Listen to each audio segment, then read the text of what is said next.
Hey there, what's up? In this video, I'll be explaining you on how you can integrate your Google Docs with Gemini.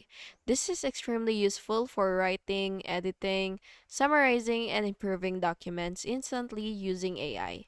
So once you're on your Google Docs, what you will have to do is you will open your file. So for example, this file right here, you will just have to wait for it to load.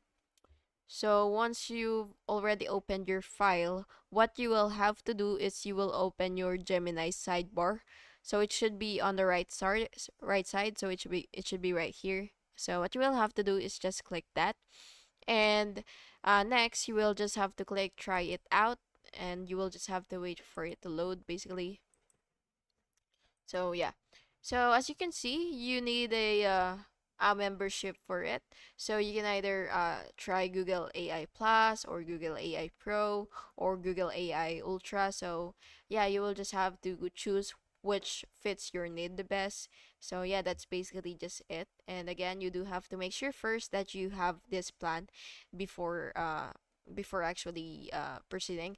So once you already have your plan, you can just click allow to connect it to your Google account to Gemini tools, and then you will just have to use Gemini for your writing test, and then you can now summarize your document, rewrite paragraphs, fix grammar, generating new content, change writing tone, and all the stuffs. You can basically do anything with Gemini AI, and yeah, that's basically just it, and I hope you can now integrate and use your Gemini directly inside Google Docs. Thank you so much for watching this video, and I really hope to see you in the next one.